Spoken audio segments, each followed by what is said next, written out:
যৌথ প্রযোজনার সিনেমা রংবাজের শুটিংয়ের কারণে বাংলাদেশের বাইরে ছিলেন শাকিব বুবলী।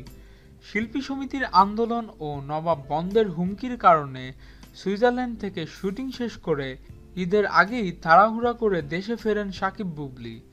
ঈদের পর ফ্যামিলিকে সময় দেওয়ায় মিডিয়া থেকে আড়ালে ছিলেন বুবলী।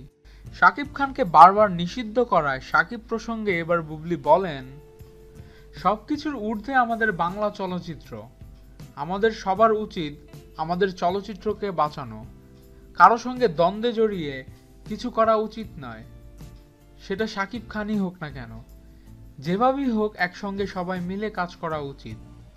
এখানে কাউকে বাদ দিয়ে কিছু করা উচিত নয়। বুবলী আরও বলেন, দেশের শিল্পীরা যদি বাইরে গিয়ে কাজ করেন সেটা আমাদের জন্য গর্বের। আমাদের শিল্পীরা দেশের বাইরে যারা কাজ করছেন তারা দেশকেই রিপ্রেজেন্ট করছেন, সুতরাং তাদের উৎসাহ দেওয়া উচিত বলে আমি মনে করি।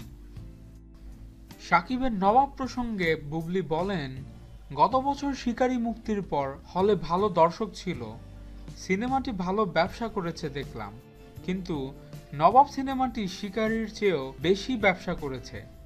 দর্শক ভালো সিনেমা দেখতে চায়। দর্শককে হলে আনতে হলে আমাদের এক হয়ে কাজ করতে হবে, কাউকে বাদ দিয়ে নয়।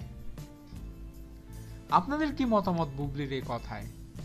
এখনই কমেন্টস করে জানান, এবং আমাদের ভিডিও ভালো লেগে থাকলে অবশ্যই চ্যানেল সাবস্ক্রাইব করতে ভুলবেন না।